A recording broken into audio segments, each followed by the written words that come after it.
हरे कृष्णा। हरे कृष्णा। सो थोड़ा साउंड नहीं आ रहा इसमें आ रहा है। Hare Krishna. So will use this mic. अच्छा वो भी था। हरे कृष्णा। हाँ अभी थैंक यू महेंद्र प्रभु जी और मुझे एक मौका देने के लिए यहाँ पे कुछ भगवान के बारे में हम चर्चा करें, भगवान के बारे में हम कुछ डिस्कशन करें। तो मेरी हालांकि ऐसी कुछ क्वालिफिकेशन नहीं है जिससे इतना प्रभु जी इतना बता रहे हैं, पर प्रभु जी ने मुझे आदेश दिया तो आदेश का पालन हमें करना चाहिए, राइट। जितना आदेश का पालन करेंगे उतना हम भक्ति में सुरक्षित रहेंगे। जैसे हमारी क्वालिफिकेशन नहीं है, पर हमें आदेश मिलने से हम क्वालिफाइड बन जाते हैं। उस आदेश के साथ में हमें एम्पावरमेंट मिलता है, शक्ति मिलती है, और उस शक्ति से फिर हम आगे काम कर पाते हैं। तो आज मैं जब दिल्ली से आ रहा था ग्वालियर, तो जैसे आपको पता है ब्रह्मा जी का जब जन्म हुआ था तो ब्रह्मा जी जो भगवान की नाभि से कमल का फूल निकल रहा था, तो उसकी डाली में ऊपर नीचे जा रहे थे, उन्हें कुछ समझ में नहीं आ रहा था क्या करूं, सब अंधेरा था। तो उनको एक आवाज सुनाई दी। क्या आवाज सुनाई दी? त प त प। अभी उतने बुद्धिमान थे और समझ गए और तपस्या करने लगे। ग्वालियर पहुंचा तो इतनी गर्मी थी, मुझे भी त प ऐसे सुनाई देने लगा। तो मेरा त प मतलब तपस्या वाला नहीं था, वो तापमान वाला था, क्योंकि पूना में रह के इतने अच्छे मौसम में रह के, और ग्वालियर थोड़ा हो जाता है स्पेशली ये 2 महीने में। तो हालांकि कोई क्वालिफिकेशन नहीं है, मेरी कोई योग्यता नहीं है। सबसे बड़ी योग्यता है कि आप सब लोग यहाँ बैठे हैं और मुझे आशीर्वाद दे रहे हैं। तो मेरी ये प्रार्थना है कथा शुरू करने से पहले, ताकि आप मुझे ब्लेस करें, आप मुझे आशीर्वाद दें, ताकि मैं जो भी बोलूँ परंपरा में बोलूँ, आप सबके प्रसन्नता के लिए बोलूँ, भगवान की प्रसन्नता, भगवान का ग्लोरिफिकेशन, भगवान का गुणगान करें और कृष्ण कथा पर चर्चा हो।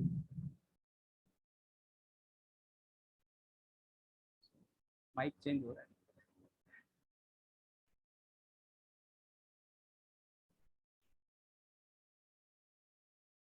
तो हमारे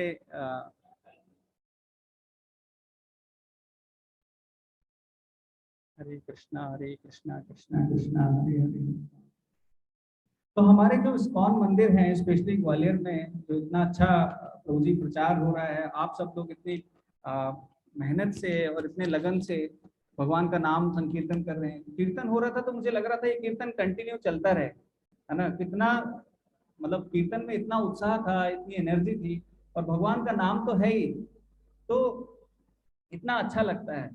लेकिन ये कहाँ अच्छा लगता है? जहाँ पे मंदिर होता है, जहाँ पे सब भक्त होते हैं और सब भक्त मिलके भगवान के नाम का गुणगान करते हैं और चर्चा करते हैं।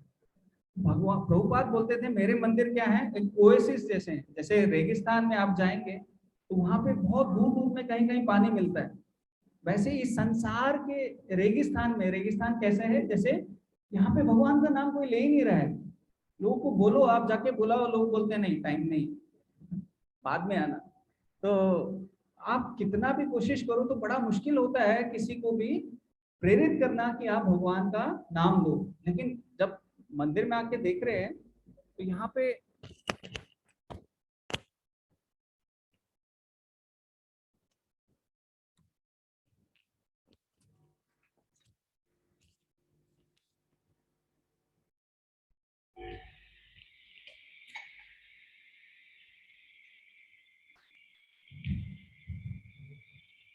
हरे कृष्णा। तो मंदिर में आके जब हम देख रहे हैं कि इतना अच्छे से प्रचार हो रहा है, सब भक्त लोग इतना प्रेम से कीर्तन कर रहे हैं, इतना सब एनर्जी से भगवान को प्रसन्नता के लिए इतना सब कार्य हो रहा है, तो ये जो एक ओएसिस है जहाँ पे आके हमारे मन को एक्चुअली संतुष्टि मिलती है, वो और कहीं नहीं मिलती। आप सबका भी ये अनुभव रहेगा कि देखो संडे को हमें मंदिर जाना ही जाना है। क्यों जाना है? बाकी दिन कितना भी कार्य किया, कुछ भी किया, वो उतना संतुष्टि नहीं मिलती। हम संडे का वेट करते, संडे कब आएगा, और हम कीर्तन सुनेंगे, भगवान के गुणगान सुनेंगे, भगवान की चर्चा सुनेंगे। तो हमें कोशिश करनी चाहिए कि हर बार हम आए और जितना हो सके भगवान का नाम संकीर्तन, भगवान के मूवमेंट में हम पार्टिसिपेट करें, उतने उत्साह से करें। एक भक्त का मैं सुन रहा था, क्लास सुन रहा था, वो बोल रहे थे जब हम तीव्रता से भक्ति करते हैं, बहुत तीव्रता से भक्ति करते हैं, तो हम क्या करते हैं, धीरे धीरे भक्ति में आगे बढ़ते हैं, और धीरे धीरे भक्ति करते हैं तो हमें लगता है कुछ हो नहीं रहा। मेरे 2 ही हाथ हैं अभी चार होने चाहिए थे, पीछे लाइट नहीं आई है। तो वैसा नहीं होता है भक्ति में, लेकिन हमें कोशिश करनी है कि उत्साह से हम लोग भक्ति करें। तो महेंद्र प्रभु जी का बहुत बहुत धन्यवाद कि प्रभु जी ने एक मौका दिया। हालांकि मैं उतना क्वालिफाइड नहीं हूँ और मुझे क्वालिफाइड बनाया, और आप सब लोग को भी धन्यवाद कि आप सब लोग कितने उत्साह से यहाँ पे आ रहे हैं। तो आज का जो एक स्पेशल टॉपिक प्रभु जी ने बताया कि क्या होना चाहिए, तो उसमें एक टॉपिक है कि ग्रेटेस्ट क्या है, अगर 100 बड़ा है या 99 बड़ा है। 99 कैसे बड़ा है, 100 बड़ा है कि 99 बड़ा है। तो आज आईपीएल का फाइनल है, आप लोग को नहीं पता होगा पर मुझे पता है, इसलिए कई लोग नहीं भी आए होंगे। तो मैं क्रिकेट का एग्जांपल लेता हूँ। क्रिकेट में 100 बनाएंगे तो बहुत नाम होता है, इसने इतनी सेंचुरी मारी, इतना खेला, इतना अच्छा किया, और कोई 99 पे आउट हो जाता है, बोलता है यार सेंचुरी रह गई इसकी, बच गई, अब बस ये नर्वस हो गया था और ऐसा हो गया था, है ना। तो क्या बड़ा है, 100 बड़ा है ना। 100 अच्छा लगता है, 100 को देख के लगता है कि कंप्लीट है।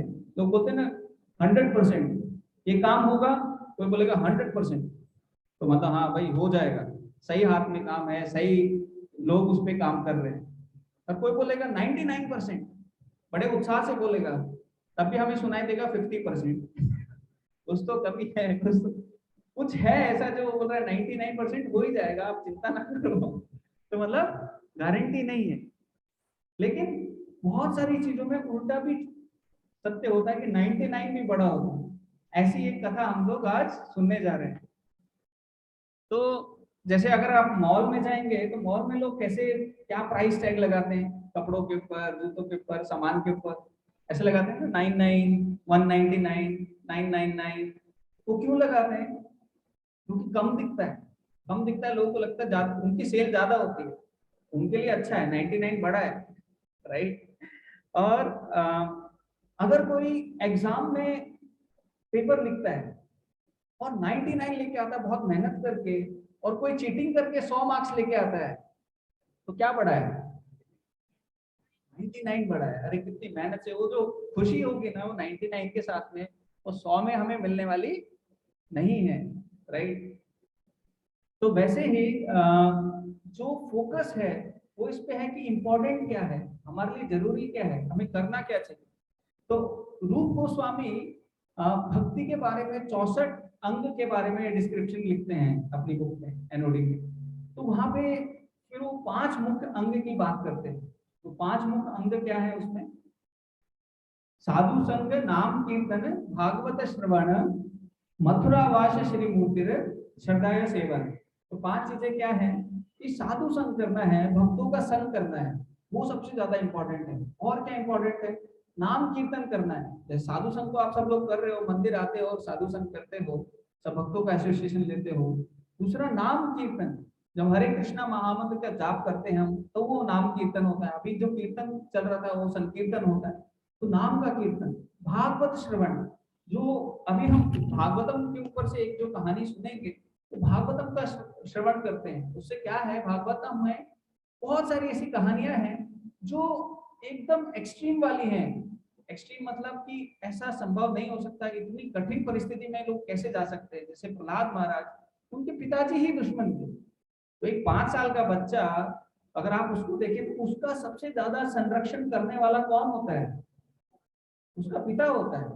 और वहां पे उसका पिता ही उसको मारने के लिए हर एक कोशिश कर रहा था, जितने तरह के कोशिश कर सकते थे उन्होंने उतनी तरह की कोशिश की उसको मारने की, राइट।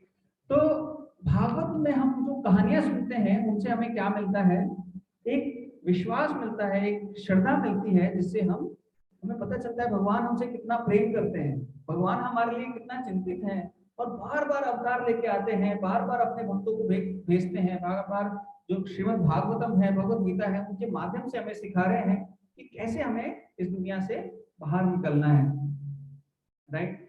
तो और मथुरावास जो भी मंदिर है, प्रभुपाद बोलते थे मेरे मंदिर सब क्या है, वैकुंठ के जैसे हैं। तो मथुरावास भी हो जाता है जब आप इस्कॉन मंदिर में आते हैं, क्योंकि वो सारे स्टैंडर्ड फॉलो होते हैं वहां पे, राइट।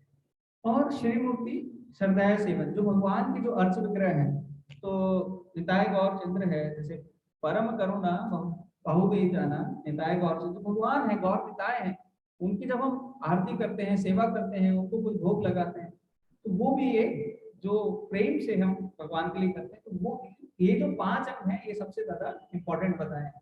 और सबसे खुशी की क्या बात है कि ये 5 अंग संडे को आकर हमारे हो जाते हैं। तो हम भक्ति के इंपॉर्टेंट चीजें मंदिर में आके कर लेते हैं। होता क्या है इस दुनिया में ना, जो लोग हैं वो तीनों गुणों में फंसे हुए हैं। कोई तमोगुणी है, कोई सत्वगुणी है, कोई रजोगुण में फंसा हुआ है, कोई मिश्रण है, सब लोग कुछ ना कुछ मिश्रण है, किसी में तमोगुण ज्यादा है, किसी में कुछ गुण ज्यादा है। तो जो वेदास है, जब हम वेदास को पढ़ते हैं तो वेदास को पढ़ने से हमें क्या फायदा मिलता है, हम इन गुणों से ऊपर उठते हैं। हमारी जो इन गुणों का मतलब क्या है, जो आदतें हैं जो भक्ति के लिए अनुकूल नहीं है ना, वो आदतें बहुत ज्यादा होती है तमोगुण में, और सतगुण में जो अनुकूल होती हैं, फेवरेबल है, पर जरूरी नहीं है वो भक्ति करे व्यक्ति, पर वो जो हैबिट्स हैं वो उसमें रहती हैं। और जो वेदास पढ़ते हैं, जब हम ये सारी चीजें पढ़ते हैं, तो ये हम तम गुण से सतगुण की तरफ हमें उठाता है।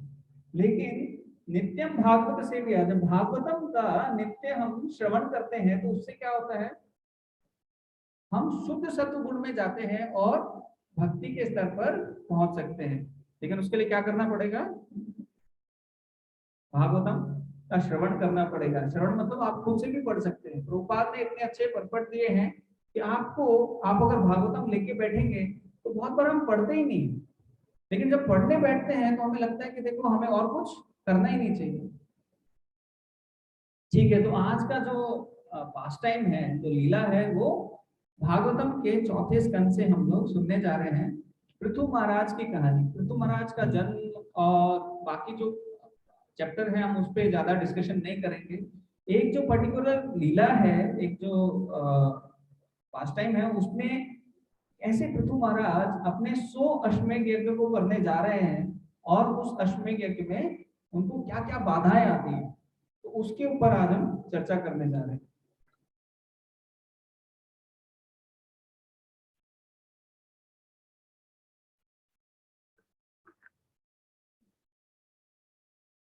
सो पृथु महाराज जो है वो कोई साधारण राजा नहीं थे। वो कौन थे, भगवान के सत्यावेश अवतार थे। सत्यावेश अवतार का मतलब क्या, भगवान की उनमें, भगवान ने अपनी शक्ति उनमें डाली हुई। तो उन्होंने जो अश्वमेध यज्ञ कर रहे थे, जो कि त्रेता युग का जो युग धर्म था, उसको निभा रहे थे। और वो जो यज्ञ है वो किस लिए कर रहे थे, वो 2 कारण से कर रहे थे। एक कारण था कि जो प्रजा है उसकी खुशहाली के लिए, क्योंकि इससे पहले धरती माता में उपज नहीं हो रही थी, बहुत सारे ऐसे कारण थे, लोग धर्म का पालन नहीं कर रहे थे, तो कुछ भी अच्छा नहीं हो रहा था। तो पृथु महाराज ने सोचा चलो अब यज्ञ करेंगे, भगवान को प्रसन्न करेंगे। भगवान प्रसन्न होंगे तो हमारी प्रजा भी भक्ति में आगे बढ़ेगी, और भक्ति में आगे बढ़ेगी तो सब कुछ ठीक हो जाएगा। तो ऐसे कि राज ऋषि जो होते हैं, जो राजा होते हैं और ऋषि भी होते हैं, वो ऐसा सोचते हैं और ऐसा करते हैं। तो पृथु महाराज भी वैसे थे। उनको जब यज्ञ करते थे तो देवी देवता आते थे, भगवान विष्णु तक आते थे उनके यज्ञ में। तो एक बार क्या हुआ, पृथु महाराज ने 100 यज्ञ करने का प्लान किया था, और उन्होंने 99 यज्ञ कर लिए थे। कितने कर लिए थे, 99 यज्ञ। और ये जो यज्ञ है कोई नॉर्मल यज्ञ नहीं है कि पंडित जी को बुलाया और सामग्री ले आओ और यज्ञ हो गया।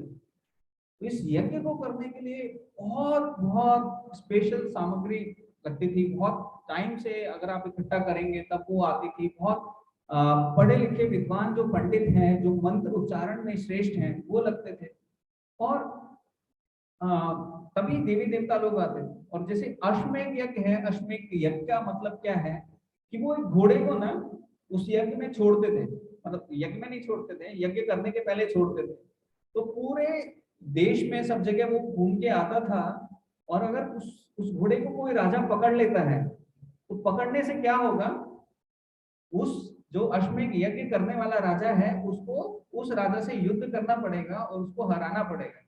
तो सबसे बड़ा राजा है, सबसे जो पूरे विश्व में का जो राजा है वही अश्वमेध यज्ञ कर सकता था। तो ऐसे 99 यज्ञ उन्होंने किए। और अश्वमेध यज्ञ में क्या होता था, एक जो जानवर है उसकी बलि दी जाती थी। अश्वमेध यज्ञ में अश्व मतलब घोड़े की बलि दी जाती थी। तो घोड़े की बलि का मतलब क्या है कि जैसे घोड़े की बलि क्यों देते थे, घोड़े की बलि देते थे और तुरंत अगर वो यज्ञ सफल है तो उसका क्या होता था, घोड़े को एक मनुष्य जीवन मिलता था और तुरंत ही वो मनुष्य का रूप लेकर बाहर निकलता था। तो वो सफलता होती थी। आजकल अगर कोई करेगा तो अगर घोड़ा मनुष्य बन के नहीं निकला तो उसका पाप लगता था, भैया आपने इसकी हत्या कर दी। तो ये अश्वमेध यज्ञ था, ये उसका स्टैंडर्ड था और ये फॉलो करते थे। अब अन्यथा वो घोड़े के लिए भी फायदा था, क्यों, क्योंकि वो घोड़ा नहीं तो फिर आगे गधा बनता, कुत्ता बनता, बिच्छू, कुछ और जानवर अलग अलग योनियों में जाता, तो उसके लिए भी फायदेमंद है। और जो यजमान है, जो यज्ञ कर रहा है, जो पृथु महाराज है, उनके लिए भी श्रेयकर है।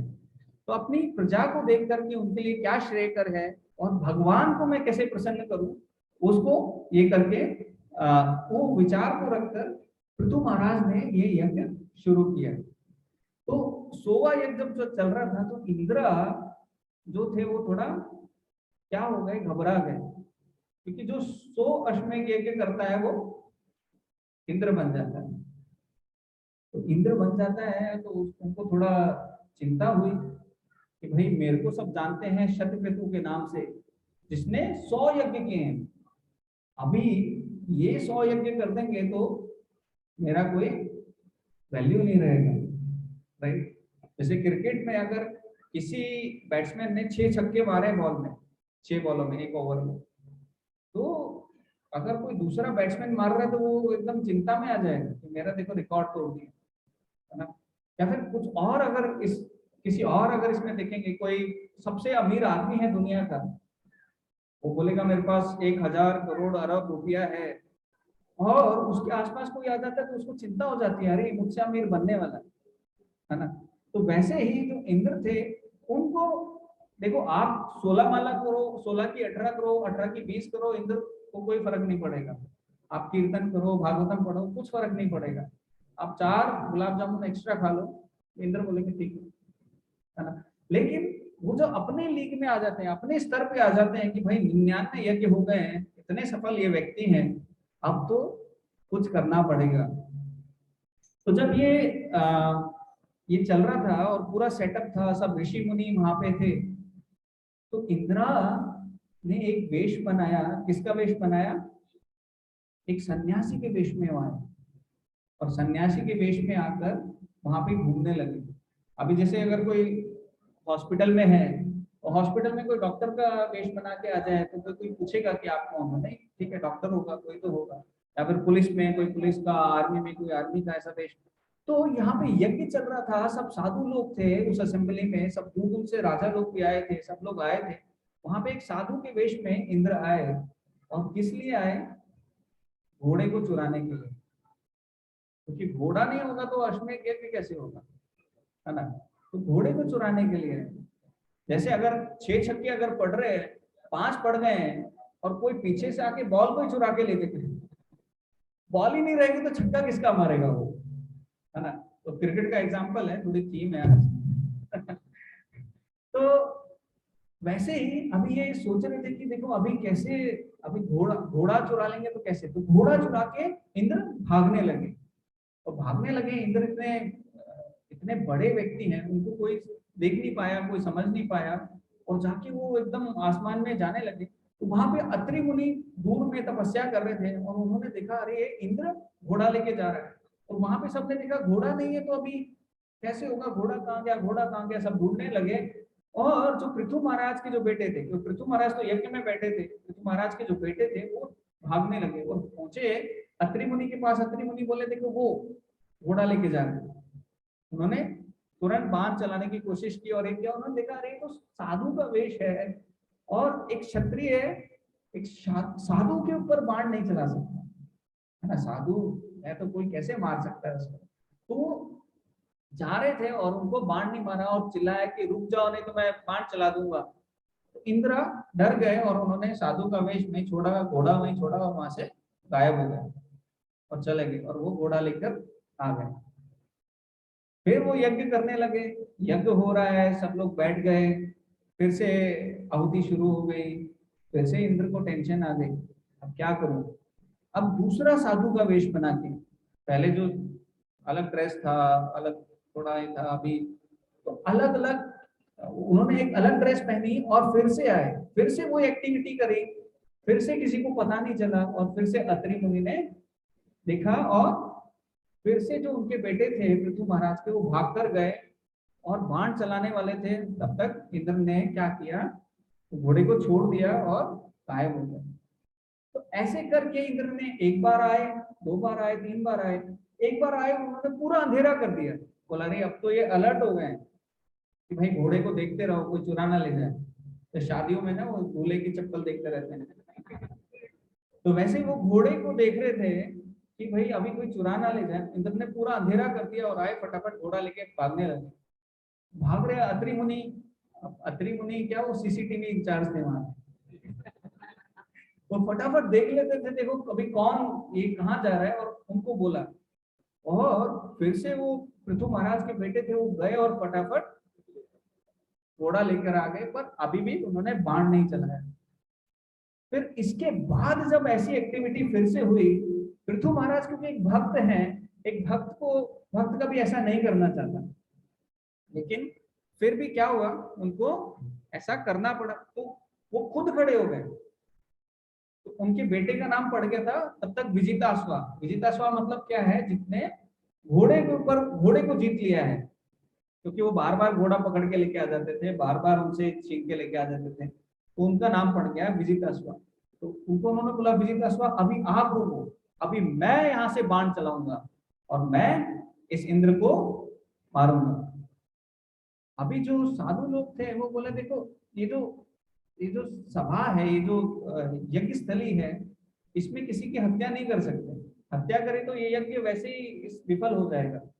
आप ऐसा नहीं कर सकते, आप बैठ जाओ, हम आपको दूसरा तरीका बताते हैं, प्लान बी है हमारे पास। बोल क्या है, तो प्लान बी में क्या है, हम मंत्र बोलेंगे, इंद्र को खींचेंगे और यज्ञ में डाल देंगे।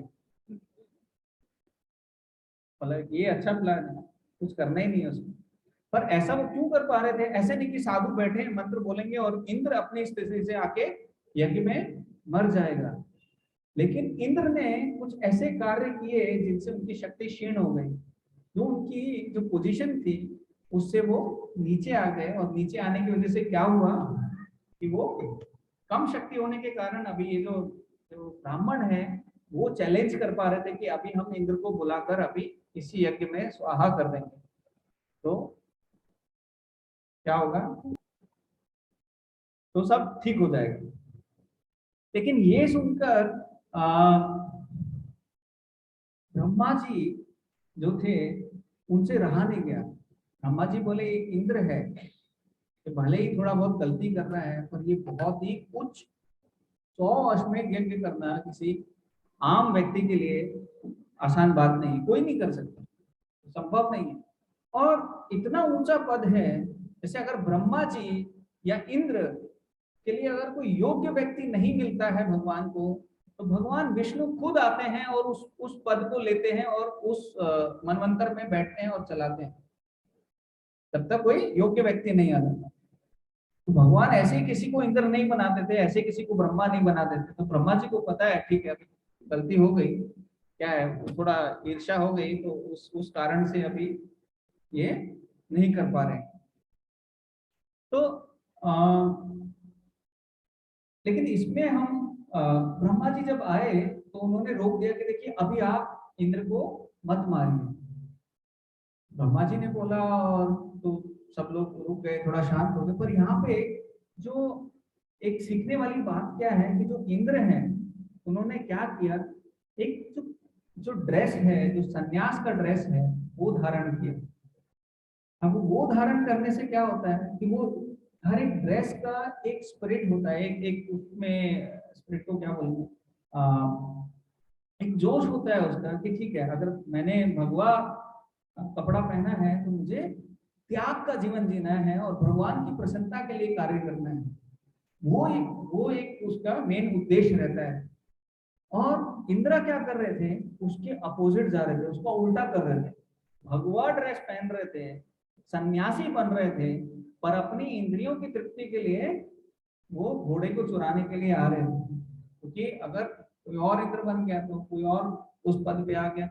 हालांकि पृथु महाराज की कोई ऐसी इच्छा नहीं थी कि उनको इंद्र बनना है या फिर उनको उस पद्धति को पाना है, पर जो जो ये जो उद्देश्य है वो उन्होंने गलत यूज किया। भले ही हम साधक वाले जीवन में जी रहे हैं, साधक के लेवल पर हैं, फिर भी अगर हम जैसे ड्रेस पहनते हैं तो उसका भी एक स्टैंडर्ड होता है। जैसे अगर आप तिलक लगा के जा रहे हो, धोती कुर्ता पहन रहे हो, कंठी माला धारण किए हैं, माला कर रहे हो और बाद में रोड पे खड़े होके किसी को गालियां दे रहे हो, सब लोग बोलेंगे अरे देखो इस्कॉन वाले कितने बेकार लोग हैं, ये तो भगवान का नाम लेते हैं, अंदर कुछ चल रहा है बाहर कुछ चल रहा है, ये तो कोई फर्क नहीं इनमें और बाकी लोगों में, है ना।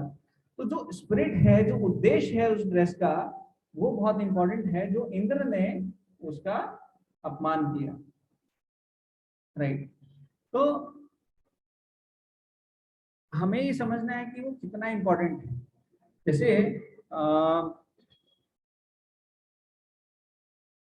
ठीक है, अभी उस डायरेक्शन में नहीं जाएंगे, नहीं तो कथा कहीं और ही चली जाएगी।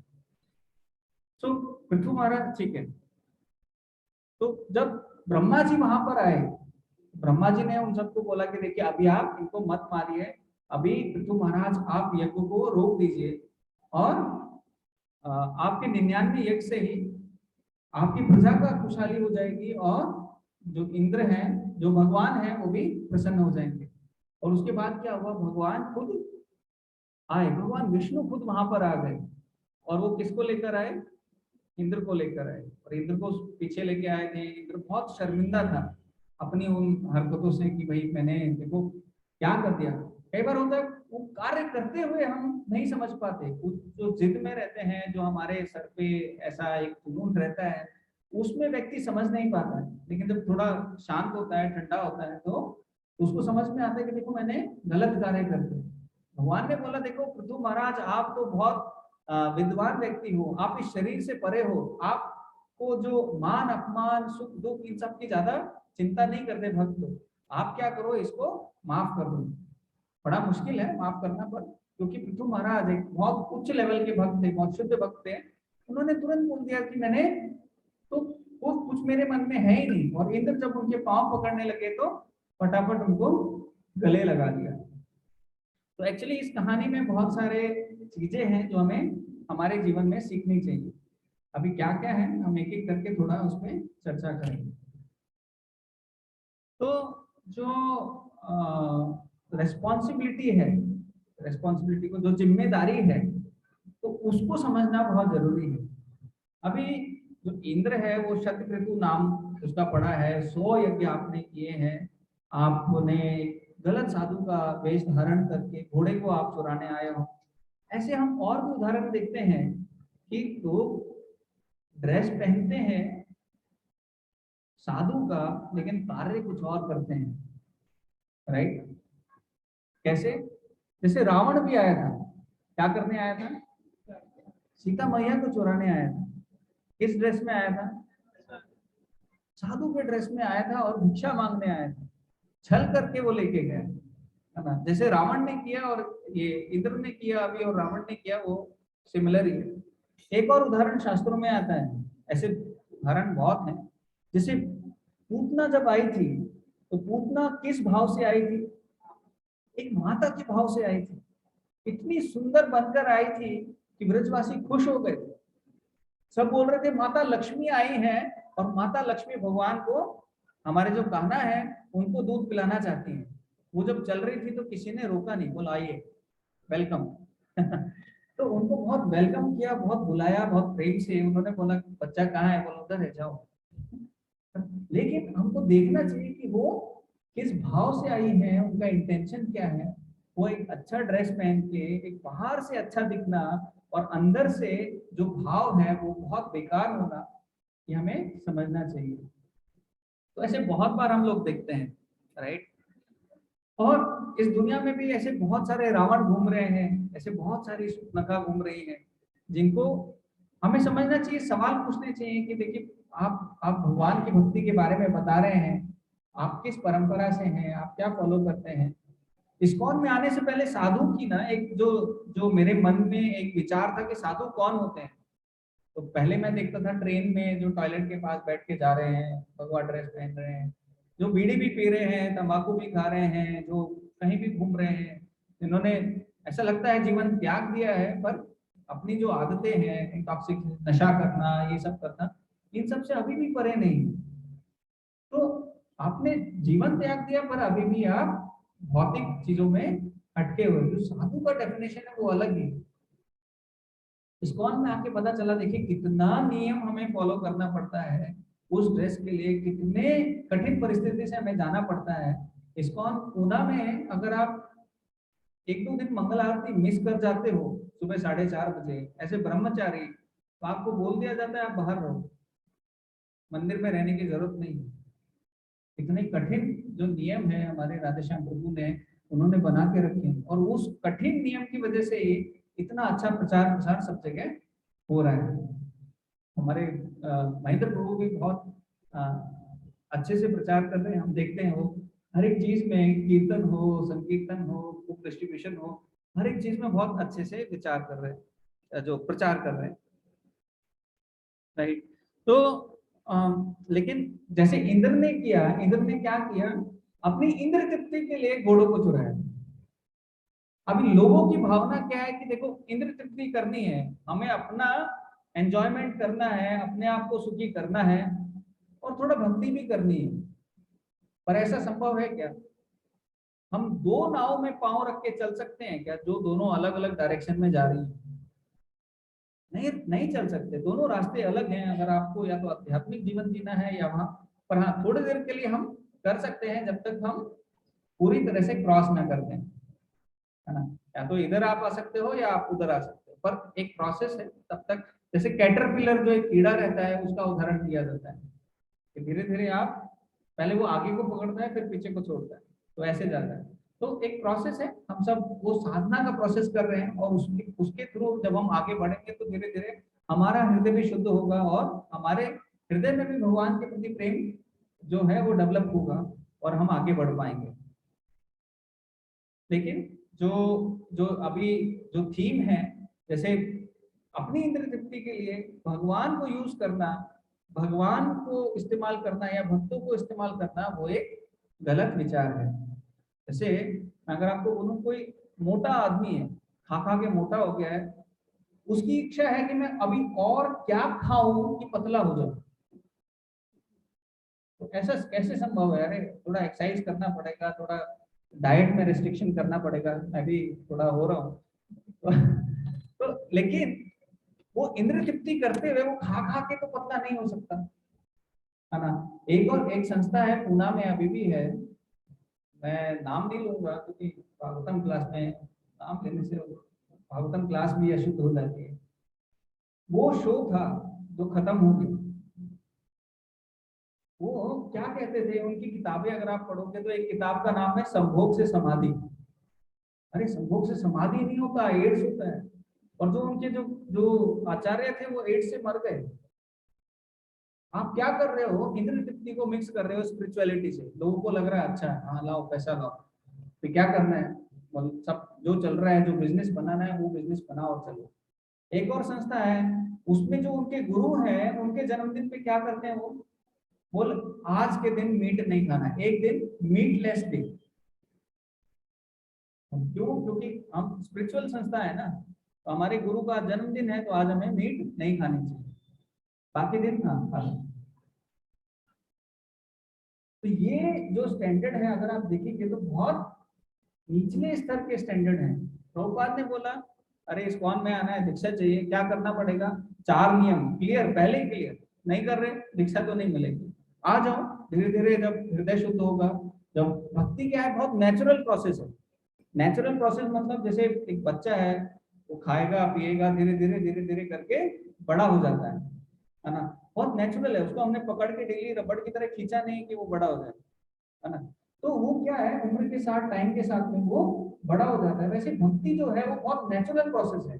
नेचुरल प्रोसेस क्या है, आप आते रहो मंदिर, आते रहो मंदिर, आते रहो, आप देखोगे कि आपकी जो पहले ड्रेस था वो जीन्स टी शर्ट था, तो धीरे धीरे कुर्ता और जीन्स हो गया, वो कुर्ता धोती हो गया, फिर तिलक भी आ गया, फिर माला भी आ गई, फिर आप देखोगे अरे बहुत नेचुरल प्रोसेस है, अरे मैं कब भक्त बन गया, मैं कब क्लास देने लगा, तो पता नहीं चलता है।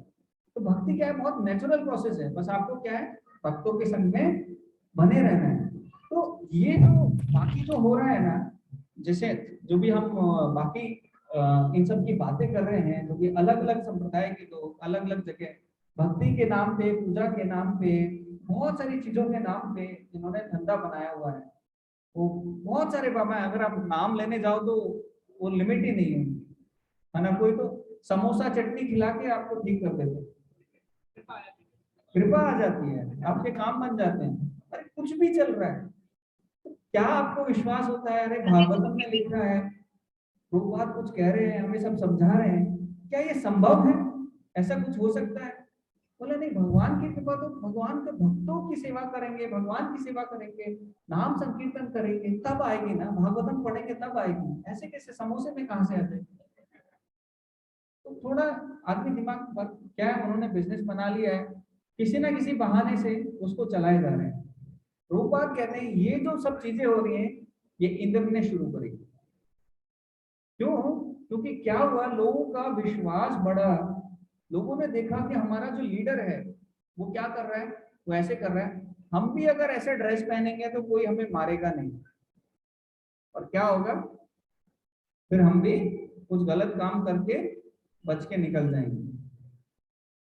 उस ड्रेस का वो गलत फायदा उठाना, गलत एक व्यवहार करना, वो वहां से शुरू हो गया। और भगवान बोलते हैं भगवत गीता में ना, यदि यदि आचरती श्रेष्ठा तत्त एवे नरो जना।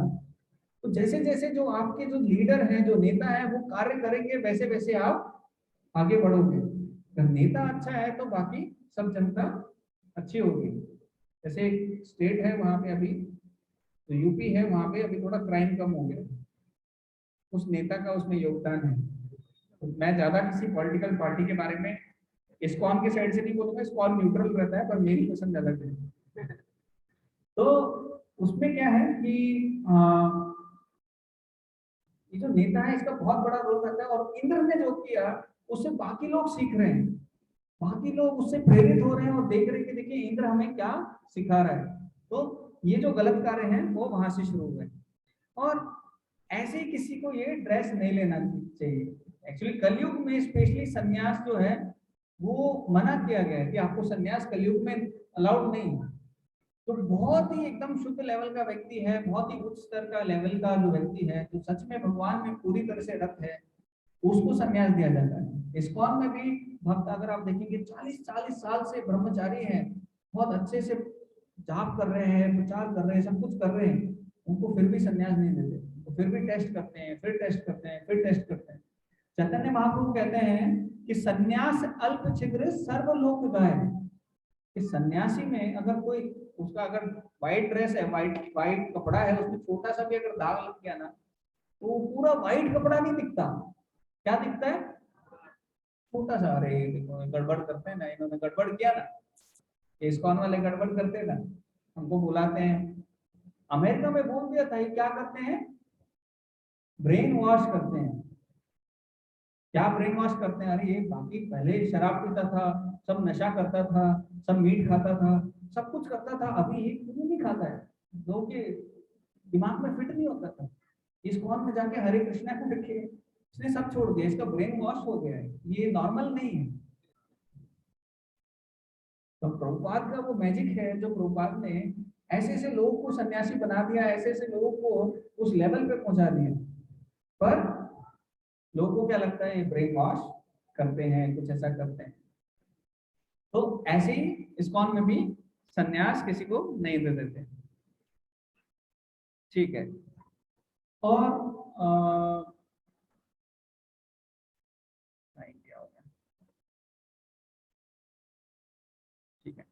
तो पृथु महाराज जो थे, अभी हम देखेंगे दोनों के व्यवहार से, पृथु महाराज जो थे अपने 100वें जो यज्ञ करना था उससे थोड़े विरक्त थे, है ना, कि ब्रह्मा जी ने बोल दिया अभी नहीं करना है, सीनियर ने बोल दिया तो अभी मान लो, जो सीनियर बोलेंगे वो हमें करना चाहिए, हमें वो करना है जो हमें बताया गया है, या फिर वो नहीं करना है जो हम देख रहे हैं, अरे वो भक्त ऐसा कर रहा है, वो भक्त ऐसा कर रहा है, नहीं, आपके लिए जो बताया गया है वो हमें करना चाहिए।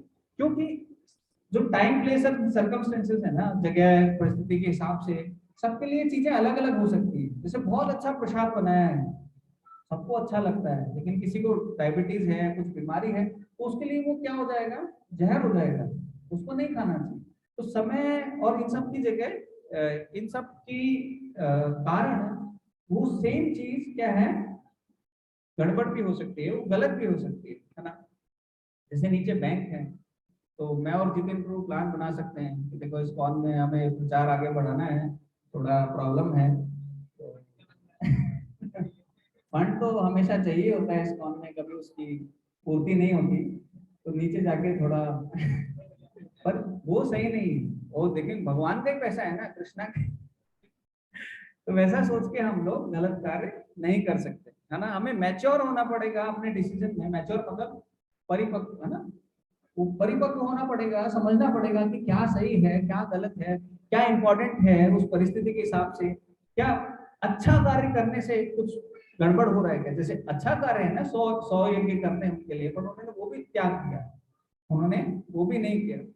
मतलब वो ऐसा हो गया जैसे अगर आपने पूरे साल कुछ प्लान किया किसी एग्जाम के लिए और आपको बोल दिया एग्जाम मत दो, अगर आप दिल्ली तक गए, दिल्ली आपको जाना है, बहुत मेहनत करके आप वॉक करके जा रहे हो, और दिल्ली के एक स्टेशन पहले बोल दिया वापस लौट जाओ, अरे पूरा प्लान सब कुछ किया, इतनी मेहनत करी, 99 कर दिए, क्योंकि ब्रह्मा जी इंद्र ने एक दो यज्ञ में नहीं किया, 99 करने के बाद किया।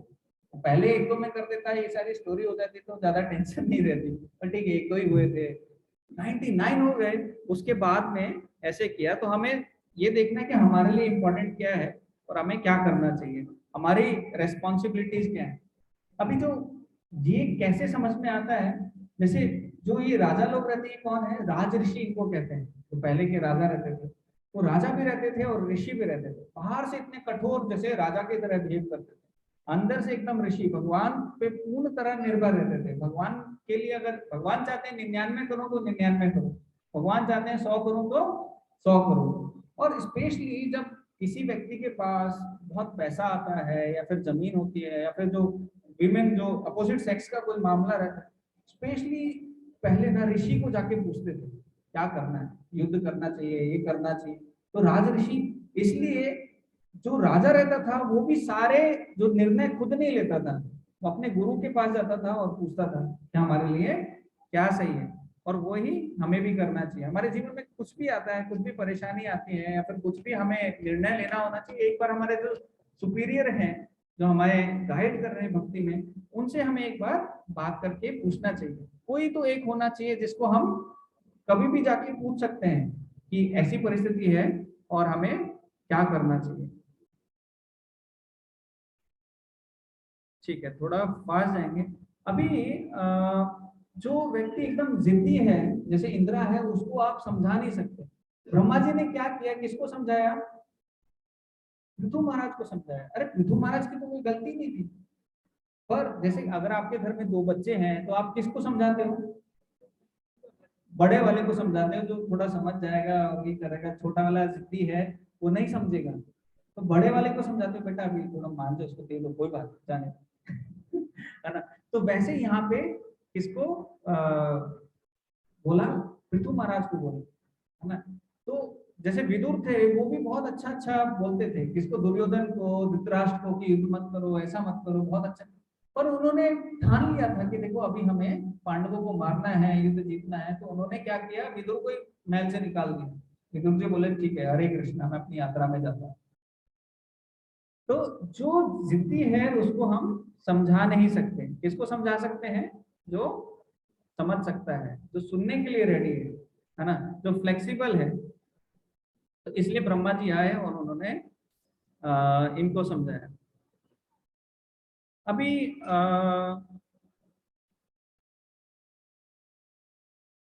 थोड़ा फास्ट जाएंगे हम क्योंकि टाइम हो रहा है।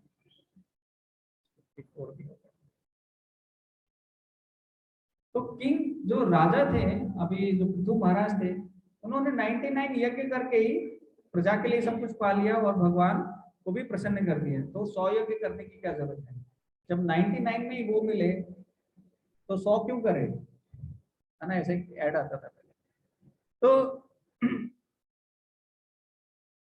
अभी हमें क्या करना चाहिए, जैसे यहाँ से एक और हमें सीख मिलती है कि जो ब्रह्मा जी हैं उन्होंने क्या किया, एक जो सीनियर लीडर है ब्रह्मा जी, उन्होंने क्या किया कि दो जो जो भक्त हैं उन दोनों में से ऐसा नहीं किया देखो ये तो इंद्र तो एकदम गड़बड़ है, इसको निकाल दो, भगा दो। उन्होंने देखा इंद्र को सुधारा जा सकता है, तो सुधारा जा सकता है तो इंद्र को कैसे सुधारना है, ठीक है, पृथु को पहले रोकते हैं और फिर पृथु के माध्यम से, भगवान के माध्यम से इंद्र को हम समझाएंगे, क्योंकि इंद्र समझ सकता है। जैसे मोबाइल है, अगर ये रिपेयर हो सकता है तो हम लोग क्या करते हैं, पहले इसको रिपेयर करते हैं। जब तक रिपेयर हो सकता है रिपेयर करते हैं, ऐसा नहीं खराब हो गया चल नहीं रहा आज फेंक दो। तो वैसे जो चीजें रिपेयर हो सकती, ऐसे रिश्तों में भी ऐसी चीजें होती हैं। बहुत बार हम देखते हैं लोग डाइवोर्स होता है, आजकल लोग बहुत केसेस बढ़ रहे हैं इंडिया में भी, तो वहां पे भी ऐसे देखते हैं, ठीक है अभी ब्लैक और व्हाइट, या तो ये या मैं। अरे जो चीज ठीक हो सकती है, आप मोबाइल को ठीक कर सकते हो तो रिश्तों को क्यों नहीं? तो यहाँ पे ब्रह्मा जी हमें सिखा रहे हैं कि ठीक है जो चीज ठीक हो सकती है उसको आप ठीक करो और आगे बढ़ो। और ब्रह्मा जी ने देखा कि इनको, जैसे इंद्र हैं, उनको भी कैसे हमें सही रास्ते पर लेके आना है, ठीक है। और थोड़ा सा पास जाएंगे तो इसमें एक और सीख मिलती है। तो जो हार के भी जीत जाता है उसे हम क्या कहते हैं? नहीं, बाजीगर नहीं, पृथु महाराज कहते हैं, ठीक है। पृथु महाराज ने क्या किया, 99 यज्ञ किए और 100 से ज्यादा कमा लिया, है ना? तो वो क्या है, पृथु महाराज है, जो जीता वही फिर पृथु महाराज, ठीक है। तो यहाँ से हम लोग देखते हैं कि देखो भगवान जो चाहते हैं वो हमें करना चाहिए, जो हमारे सीनियर चाहते हैं वो हमें करना चाहिए। अभी पृथु महाराज क्या कर रहे थे, वो यज्ञ कर रहे थे, है ना? और उसमें इंपॉर्टेंट सीख क्या है कि देखिए दूसरे की जो प्रगति है उसको देखकर हमें ईर्ष्या नहीं आनी चाहिए। जो ईर्ष्या है ये खुद को भी बर्बाद कर देती है, दूसरों को भी बर्बाद करती है। अरे ईर्ष्या क्यों आ रही है? ईर्ष्या आने का एक ये भी मतलब है कि अगर किसी के प्रति आप ईर्ष्या करते हो तो उसका मतलब ये उसमें कुछ अच्छी चीज है, तभी तो ईर्ष्या करते हो, है ना? जैसे भक्ति में कोई ईर्ष्या नहीं करता, अरे मैं 4 माला करता हूँ, वो 8 माला कैसे करता, मैं भी 12 माला करूंगा। तो ऐसे भक्ति में ईर्ष्या नहीं करता। लेकिन किसी का, जैसे आज वो पड़ोसी ने नई कार ले ली, तो उन्होंने नई कार ले ली, उसका मतलब उन्होंने ज्यादा कमाया, मेहनत करी और तब उन्होंने बड़ी कार ले ली।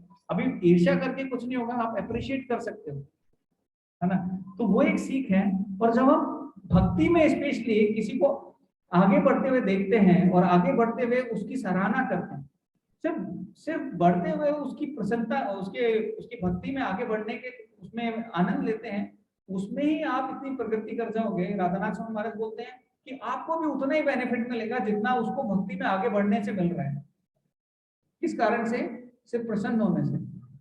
देख रहे हो, अरे महेंद्र प्रभु कितनी अच्छी भक्ति कर रहे हैं, बस ऐसा बोलो, प्रसन्न हो जाओ मन में, और उनके बराबर आपको भी मिल जाए, ठीक है।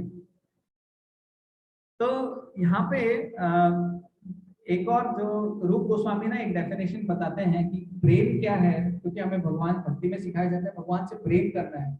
और काम क्या है, जो इंद्र है वो काम के प्रति ये थे। तो एक जो श्लोक बोलते हैं, डेफिनेशन बताते हैं, परिभाषा देते हैं, उसमें बोलते हैं आत्मेन्द्रिय प्रीति वांछा तारे बलि काम, कृष्णेन्द्रिय प्रीति इच्छा धारे प्रेम नाम। जो अपनी इच्छाओं के लिए, अपनी इंद्र तृप्ति के लिए कार्य करता है तो वो व्यक्ति क्या कहलाता है? वो काम है। और जो भगवान की इंद्र तृप्ति के लिए, भगवान की प्रसन्नता के लिए कार्य करता है वो प्रेम है। तो हमें क्या करना चाहिए? जो भी फेवरेबल है, जो भी अनुकूल है भक्ति के लिए वो कार्य हमें करना चाहिए, और जो भी प्रतिकूल है उस कार्य को हमें छोड़ देना चाहिए। यहाँ पे जो हमारा जो अभी जो कलयुग है उसका जो युग धर्म है वो क्या है? क्या है कलयुग का? हरि नाम संकीर्तन, भगवान का नाम का जाप करना, ये करना है ना। कृष्णा सूर्य सब माया है अंधकार, जहां कृष्णा तहां नहीं माया है अंधकार। मतलब कृष्णा जहां पर है वहां पे माया का कोई अधिकार नहीं है। जहां पर लाइट है वहां पे अंधकार नहीं होता। उसका मतलब क्या है कि लाइट आने से अंधकार चला जाता है। ऐसा नहीं कि अंधकार आने से लाइट चली जाती है, ऐसा नहीं होता। अंधकार, अरे अंधेरा बढ़ गया लाइट बंद हो गई, नहीं, लाइट आई तो अंधेरा चला गया।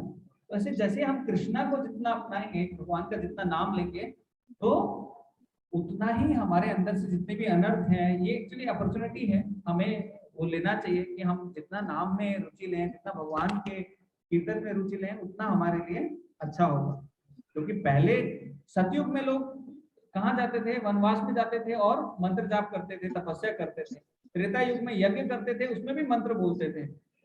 और द्वापर युग में बड़े बड़े मंदिर बना के अर्च विग्रह की सेवा करते थे, बहुत विशाल सेवा होती थी, उसमें भी भगवान के लिए मंत्र बोलते थे। अभी तीनों काम नहीं कर सकते तो पर क्या कर सकते हैं? मंत्र कर सकते हैं।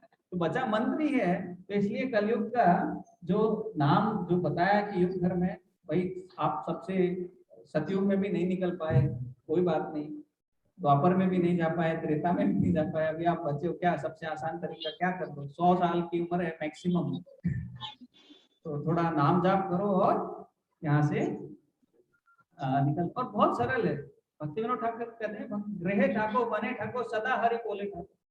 घर में रहो, वन में रहो, जहाँ रहो भगवान का नाम लो, उठो भगवान का नाम ले लिया। ऐसे कोई स्पेशल रूल नहीं है ना, कि भगवान ने नाम जाप करने के लिए कोई रूल नहीं बनाया है, पर हमें थोड़ा थोड़ा फॉलो करना चाहिए। नित्यानंद प्रभु भी बोल रहे हैं, नित्यानंद प्रभु का एक सॉन्ग में आता है कि प्रभु रे आज्ञा है भाई मांगी भिक्षा, बोलो कृष्णा भजो कृष्णा करो कृष्णा शिक्षा। तो वो बोल रहे हैं कि आप कृष्ण का नाम बोलो, है ना, कृष्ण का नाम भजो, और जो शिक्षा है वो भी भगवान के नाम की करो। तो मंत्र क्या है? हमें एक्चुअली मनस्त्रागे की मंत्र जो मन को तार देता है। किन चीजों से तार देता है? जितने भी हमारे नेगेटिव थॉट्स हैं, जितने भी टेंशन है, जितनी भी एंजाइटी है, जितने भी डुअलिटीज हैं, जैसे सुख दुख और जो ईर्ष्या, ये सब जितनी भी चीजें हैं, उनसे हमें तार देता है, उनसे हमें बचा लेता है, और जो पॉजिटिव है, शुद्ध सत्व है, भगवान की तरफ हमें लेके जाता है। तो एक छोटी सी स्टोरी बोल के मैं यहाँ पे विश्राम दूंगा। तो वो स्टोरी में एक्चुअली आप सबको पता रहेगी। तो एक बार क्या हुआ, एक व्यक्ति कहाँ पे जाता है? अपने भगवान शंकर के पास जाता है और बोलता है कि मुझे, भगवान शंकर उनकी तपस्या से प्रसन्न हो जाते हैं। भगवान का नाम है आशुतोष। उनको क्या है, भगवान राम में लीन रहते हैं, भगवान राम की नाम में जप करते रहते हैं। उन्होंने बोला ठीक है, तो आपको क्या चाहिए? बोल पारस में नहीं चाहिए। शंकर जी ने देखा थोड़ा सिंसियर है, थोड़ा भक्ति में जा सकता है, कैंडिडेट है भक्ति का। तो क्या उन्होंने क्या किया, वो सनातन गोस्वामी है, उनके पास पारस मनी है, वहां पे जाओ। वो व्यक्ति भागा भागा गया। अभी कुछ मिल रहा होता है, वो भी पारस मनी जैसा। पारस मनी कोई छोटी मोटी चीज नहीं है, वो मिल गया तो आप अंबानी अंबानी सबको आराम से पीछे छोड़ दोगे। हाँ, अडानी अंबानी जो भी है, प्रभु जी अपडेटेड है, तो उन सबको आराम से पीछे छोड़ दो। वो व्यक्ति भागा भागा गया, सनातन गोस्वामी को बोला, हरे कृष्णा धनो शंकर जी ने भेजा पारस बोला था। बोले हाँ पारस में नहीं। बोला हाँ कहाँ है? वो कचड़े के डब्बे में। पारस में नहीं? हाँ, वो वहां से ले लो। व्यक्ति भागा भागा गया, कचड़ा निकाला, कुछ नहीं दिखा उसको, और पारस में नहीं निकाला। फिर वो सोचने लगा कि पारस में नहीं कचड़े में क्यों डाला हुआ? पारस में नहीं है, उसको आप किसी को भी टच करोगे तो वो सोना बन जाएगा। और ऐसे नहीं तो कचड़े का डब्बा भी सोना बन जाता। जब इच्छा होती है उस व्यक्ति की कि मेरे को इस बॉटल को सोना बनाना है, तभी सोना बनेगी। ऐसे रख दिया तो सब कुछ सोना बन जाएगा, तो गड़बड़। तो पारस मनी भी वैसे कार्य करता है। तो व्यक्ति ने सोचा, एक दिन मैंने भी देखा कि कचड़े के डब्बे में होता क्या है, एक सोचने के लिए मैं देखा कहीं केले के छिलके पड़े हैं, किसी के बाल हैं, कुछ बहुत कचड़े का डब्बा ही रहता है। तो वहां पे पारस मनी पड़ा हुआ है। व्यक्ति थोड़ा बुद्धिमान था, सनातन गोस्वामी के दर्शन हुए थे, थोड़ी सी सुकृति उसको आ गई, और देख के बोला कि देखिए अभी इससे भी बेटर कुछ है कि आपकी आपने इसको वहाँ कचड़े में डाला हुआ है? बोला हाँ इससे बढ़िया है हमारे पास। बोल क्या है? बोले इसको पहले यमुना में फेंक के आओ फिर मैं बताऊंगा। तो व्यक्ति गया भाग के, उसने पूरे विश्वास के साथ सनातन गोस्वामी के विश्वास के ऊपर विश्वास करके वो यमुना में फेंक दी। अभी भी यमुना में कहीं है वो। नहीं आप लोग, मुझे पता है आप लोग को नहीं चाहिए, तो अभी भी आप, तो वो व्यक्ति वापस भाग के गया और उन्होंने क्या किया, सनातन गोस्वामी पूछा क्या है इससे इम्पोर्टेंट क्या है? बोल हरे कृष्णा महामंत्र। मेरे जैसा व्यक्ति होगा वो मायूस हो जाता, वो पहले क्या करता, यमुना में फेंकने से पहले घर जाता, 2-3 अलमारी फ्रिज सब कुछ सोना बनाता, फिर जाके यमुना में फेंकता। बोला अपना थोड़ा लाइफ का गुजारा तो हो जाएगा। पर नहीं, वो थोड़ा विश्वास वाला था व्यक्ति। उन्होंने बोला हरे कृष्णा महामंत्र और उस व्यक्ति ने उसको उतना ही सीरियसली लिया। हमारे साथ प्रॉब्लम क्या है, हम उतना उसको सीरियसली नहीं लेते। हमें विश्वास नहीं है कि ये हरे कृष्णा महामंत्र कुछ कर सकता है क्या। लेकिन आप अपने कृष्ण भावनामृत की जर्नी में देखोगे, इस रास्ते में देखोगे, आप जब शुरू में आने लगे थे और आज जब आप जब करते हो, आपके जीवन में कितना परिवर्तन आ गया, आप कितना संतुष्ट रहते हो। वो संतुष्टि कहीं और मिल ही नहीं सकती। वो जो पारसमणि है वो कब काम करेगा, जब हमारी इच्छा होगी कि मैं इस बॉटल को सोना बनाना है। या हरे कृष्ण महामंत्र का पारसमणि कब काम करेगा, जब मैं सिंसियर होऊंगा, जब मैं प्रार्थना करूंगा, जब मैं बोलूंगा कि देखो मुझे क्या चाहिए, मुझे कृष्ण प्रेम चाहिए, मुझे अच्छे से जाप करना है। मैं, प्रभुपाद कहते हैं जैसे छोटा बच्चा रोता है वैसे हमें रोना चाहिए। तब जाके जब हम चैंटिंग में करेंगे तब हमारे ऊपर थोड़ा, जैसे प्रियता से भक्ति करते हैं तो क्या होता है, थोड़ा थोड़ा थोड़ा प्रोग्रेस होती है। तो वैसे हमें करना है और आगे बढ़ना है। एक्चुअली जो लोग इस जो हरे कृष्ण महामंत्र की जो वैल्यू को समझते हैं, जैसे रूप गोस्वामी है, उन्होंने एक श्लोक लिखा है विगत माधव में, बहुत सुंदर श्लोक है। वो श्लोक बोल के मैं यहाँ पे खत्म करता हूँ। इसमें बोलते हैं वो, तुंडे तांडव निरतिम वितुनते तुंडावली लभ्यते कर्णा क्रोध कदम्बिनी घटियते कर्णा बुद्धे व्यास्पहा चेता प्रांगण संगनी विजयते सर्वेन्द्रियाणां धृतिं नो जाने जनिता क्रियाद्भिरमृते कृष्णेति वर्णाद्वै। जो कृष्णेति वर्णाद्वै, जो कृष्णा शब्द है, इसमें जो जो दो शब्द हैं, इसमें नो जाने, कोई जानता नहीं कि इसमें कितना नेक्टर छुपा हुआ है, कितना अमृत है, कोई जान नहीं सकता। जब ये मेरे जब ये दो शब्द क्या करते हैं, मैं इनका जब जाप करता हूँ, जब मेरे मुंह में आते तो ऐसा लगता है भगवान ये नाच रहे हैं। और जब मैं कान से सुनता हूँ तो मुझे इच्छा होती है कि मेरे लाखों लाखों कान हो। और जब मेरे हृदय में यह हरे कृष्ण महामंत्र पहुंचता है तो मेरी सारी इंद्रियों को कंट्रोल कर लेता है, सारी इंद्रियों में मन को भी कंट्रोल कर लेता है। तो वो जो व्यक्ति इसको जाप कर रहा है, समझ रहा है, वो समझ सकता है कि कैसे ये जो हरे कृष्ण मंत्र है ये कितना इम्पोर्टेंट है। हमारे साथ प्रॉब्लम क्या है, थोड़ा जल्दी जल्दी कर लेते हैं। ना करने से अच्छा वो भी है, ऐसा नहीं है ये देखो। ना करने से अच्छा थोड़ा हम कर लें। तो आज हम यहीं पे थोड़ा विराम देते हैं क्योंकि थोड़ा टाइम हो गया है। किसी को कुछ सजेशन देना है, फीडबैक देना है, ये ठीक नहीं बोला, आप सब लोग बता सकते हैं। मैं बहुत अपराध करता रहता हूँ तो उसके लिए भी क्षमा करता मांगता हूँ कि कुछ गड़बड़ हो गया हो तो बता सकते हैं। हाँ हाँ, प्रभु जी का प्रश्न है। हमारे साथ महेंद्र प्रभु भी हैं। महेंद्र प्रभु की आज हमने 5 टाइम बताई। महेंद्र मतलब इंद्र। पर वो ऐसे नहीं है, वो भक्त हैं।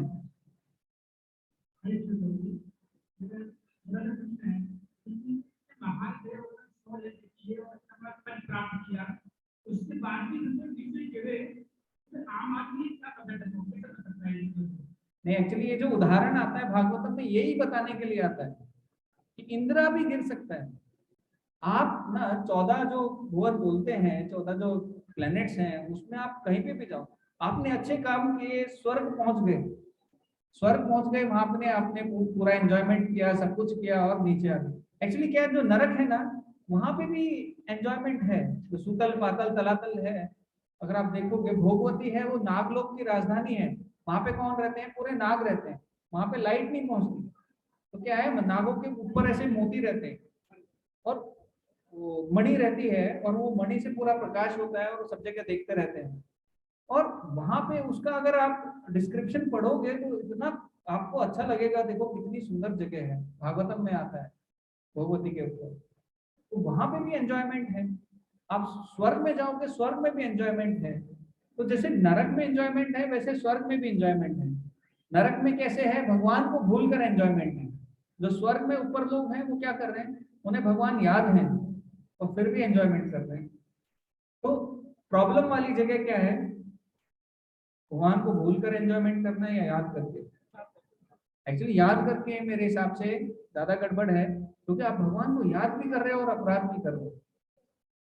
अनजाने में अगर कर रहे हो, जैसे अगर कोई भक्ति में पता है और फिर भी अपराध कर रहा है, अगर आप किसी भक्त के प्रति अपराध कर रहे हो, जैसे अभी जो ये जो लीला हमने सुनी, इसमें इंद्र ने क्या किया? भक्त के प्रति अपराध किया।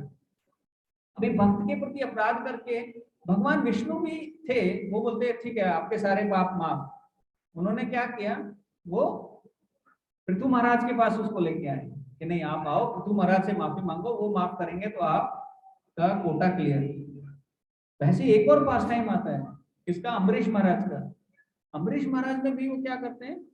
भगवान बोलते हैं देखो मैं आपको माफ नहीं कर सकता, सुदर्शन पीछे पड़े थे, वो जो जहां अपराध करके आए हो वहीं जाके सेटल करो।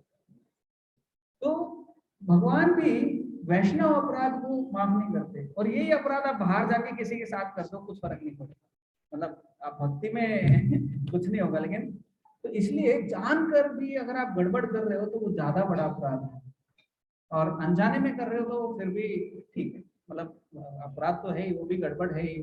भक्ति नहीं कर रहे हो तो सब सब बेकार है। तो इंदिरा का उदाहरण इसलिए भी आता है कि दिखाने के लिए हमको कि हमें कितना केयरफुल रहना चाहिए। इंदिरा भी मन गए तो भी हम गड़बड़ कर सकते हैं। तो हमें ऐसे घोड़े के जैसे ऐसे रहता है ना, यहाँ भक्ति ना इधर ना इधर, इधर उधर देखने की कोशिश भी की तो भी नहीं देखना है, और सीधा उस मार्ग में आगे बढ़ते जाना है। हरे कृष्ण।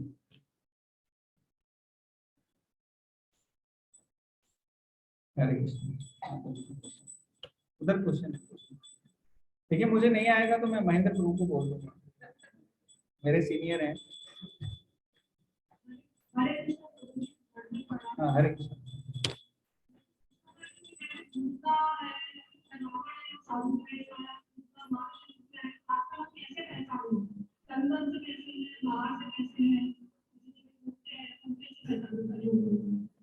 माता जी आप अगर किसी पान वाले के पास जाओगे और आप बोलोगे मुझे हीरा दे दो, तो पान वाला देगा क्या?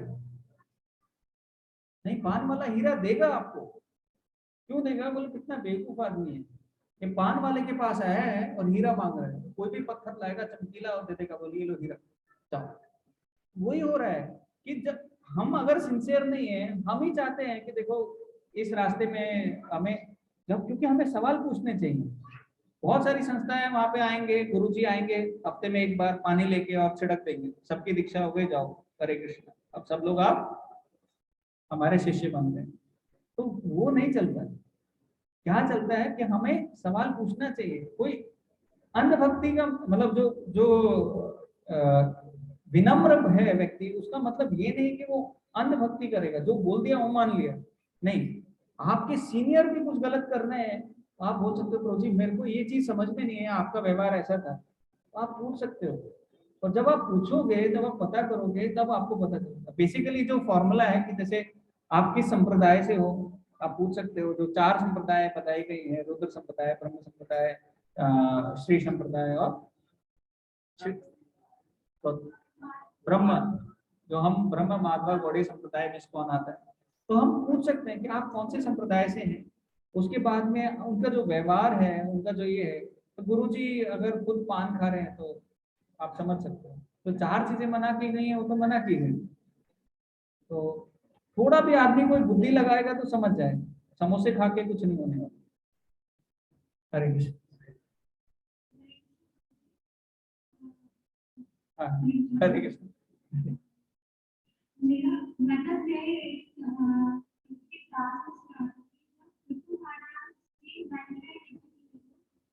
तो तब उनको मतलब इंद्र के साथ थोड़ा अहंकार आ तो भक्त में भी ऐसे अहंकार आते हैं,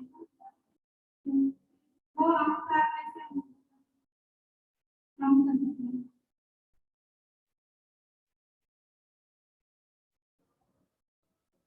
एक्चुअली जो अहंकार है ना माता जी, हमें समझना चाहिए यही हमारे सब पाप का जड़ है ना। जो ईगो है, जो फॉल्स अहंकार का मतलब क्या है कि हम अपने आप को कृष्ण से अलग समझते हैं। असली अहंकार क्या है कि मैं भगवान का दास हूँ, भगवान के दासों का दास हूँ, मैं भगवान से कनेक्टेड हूँ, मैं आत्मा हूँ, भगवान कृष्ण है, मेरा उनसे प्रेममय संबंध है, मैं मुझे उनकी सेवा करनी चाहिए। ये असली अहंकार है। तो जब वो अहंकार से हम थोड़ा डाइवर्ट होते हैं तो वो गलत वाला अहंकार है। तो भक्तों में भी अहंकार आता है, और जैसे इंद्र में आया, और भी बहुत सारे ऐसे लीला हैं जहाँ पे हम सोचते हैं कि ठीक है, तो डिवोटी में अहंकार आ गया। तो क्या है, जब भी हमारे अंदर कुछ भी ऐसा डाउट आता है, तो जैसे मैंने बोला कि जो राज ऋषि रहते थे वो क्या करते थे, कुछ भी एक्शन लेने से पहले वो कंसल्ट करते थे कि मेरे जो सीनियर हैं वो क्या कहते हैं। अगर जैसे मैं मानता हूँ कि महेंद्र प्रभु मेरे सीनियर हैं, तो वो इस परिस्थिति में होते तो क्या करते, या फिर मैं महेंद्र प्रभु को जाके पूछता हूँ, महेंद्र प्रभु आप क्या बोलते हैं मुझे क्या करना चाहिए। तो जब हम अपना अपने आप को विनम्र करके अपने आप को दास दास वाले भाव में रखेंगे और पूछ पूछ के कार्य करेंगे तो हम सेफ रहेंगे। तो वो ट्राई कर सकते हैं। हरे कृष्ण।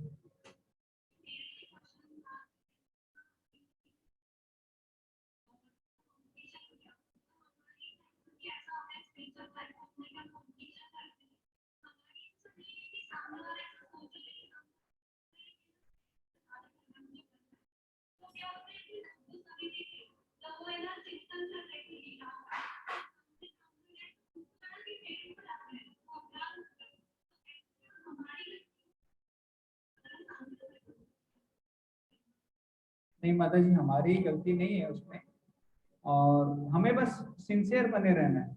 जैसे अ, हमारे जो सीनियर है वो हमें गाइड कर देंगे। रूप गोस्वामी को किसने गाइड कर दिया, सनातन गोस्वामी ने बता दिया। अभी क्या करना चाहिए, सबको बुलाओ प्रसाद पे, जो नहीं आया वो उससे माफी मांग लो, है ना। उनसे पूछो कि क्या हुआ। रूप गोस्वामी को दर्शन नहीं हो रहे थे, बोले लीला मैं अभी देख नहीं पा रहा हूँ, कुछ तो सीसीटीवी या फिर कुछ तो इंटरनेट का प्रॉब्लम है, तो उस लीला नहीं देख पा रहे थे। तो उन्होंने क्या किया, फिर सनातन गोस्वामी ने उनको बताया देखिए आप नहीं कुछ कनेक्ट कर। तो हमें भक्ति में पहले पता चल जाता है, क्योंकि सबसे पहले जब ऐसा अहंकार आता है या कुछ हमसे गड़बड़ हो जाता है तो हमारा जो सेवा भाव है ना वो कम हो जाता है। अगर आपको कभी ऐसा लग रहा है कि मेरा सेवा करने का मन नहीं हो रहा है, तो आप समझ जाओ मैंने कुछ तो गड़बड़ कर दिया है। तो क्योंकि सेवा कब आता है, जब हम कृतज्ञ होते हैं, है ना, ग्रेटफुल होते हैं, तब हम जाके ही सेवा करते हैं। और सेवा नहीं कर रहे हैं तो मतलब कुछ तो अपराध हो गया है या कहीं अपराध हो गया, तो अनजाने में हुआ है, तो हम भगवान से जाके प्रार्थना कर सकते हैं और और एडिशनल जाप कर सकते हैं। फिर वो डिपेंड करता है, अगर आपको पता चल जाए तो भक्त से जाके सीधा बात कर सकते हैं।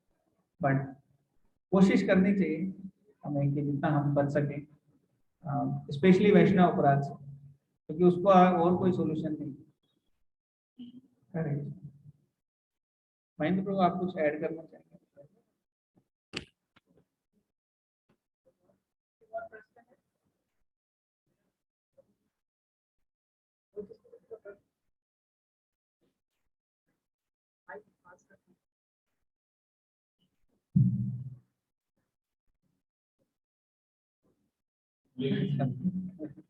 हरे कृष्ण।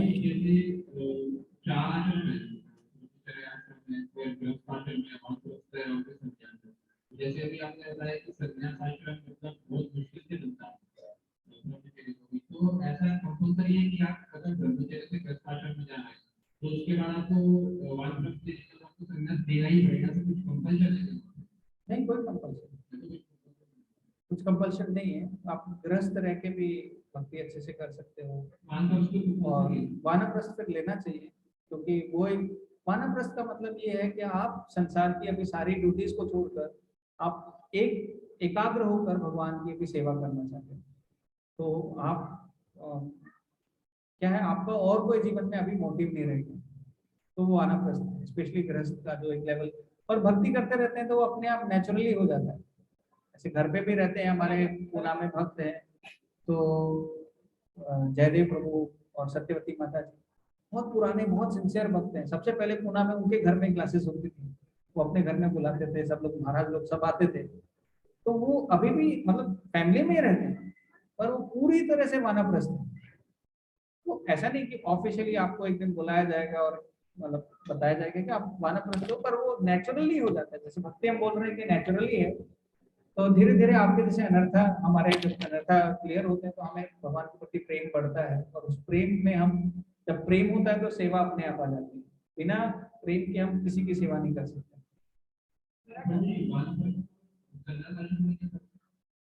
संन्यास क्या है, उसमें आप पूरी तरह से भगवान पे निर्भर रहते हो।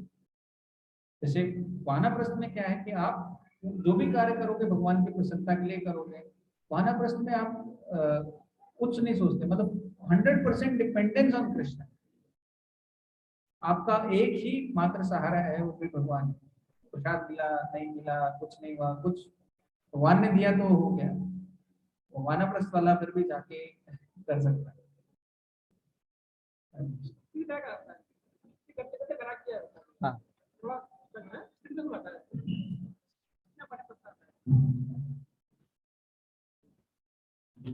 एक मिनट आपने बताया कि पृथ्वी महाराज जो है वो भगवान के साक्षात सत्ता है, तो भगवान का कारण किसी विशेष प्रयोजन से भगवान तो विज्ञान का अवतार करने की विज्ञान जैसे करने के लिए भगवान आए या पृथ्वी महाराज का अवतरण कोई और बिल्कुल नहीं, उसका अगर पहले की आप स्टोरी सुनेंगे ना, जो उसके पहले वेण थे, वेण के बाद में जो उनके बेटे थे, क्या नाम है, उस समय में क्या हो गया था कि कोई भी अच्छा कार्य नहीं कर रहे थे।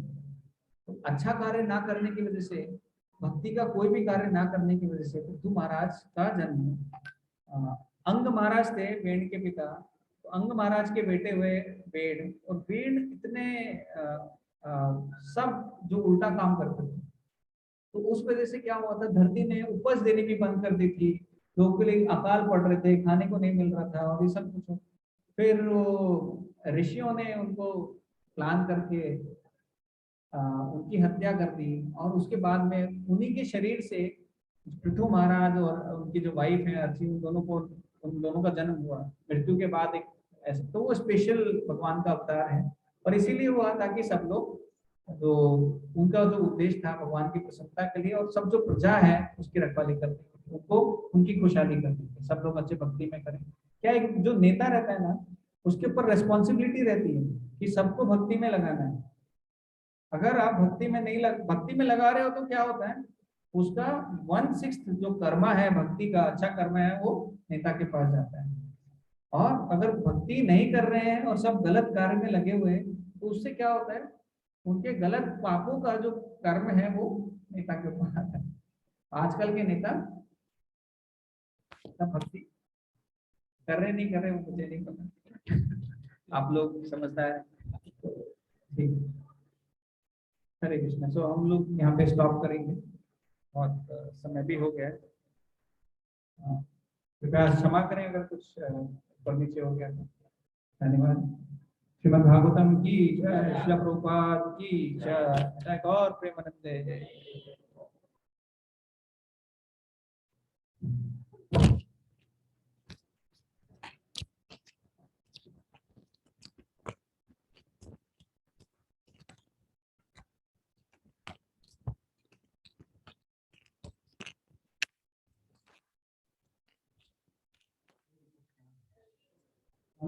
आपने बहुत सारा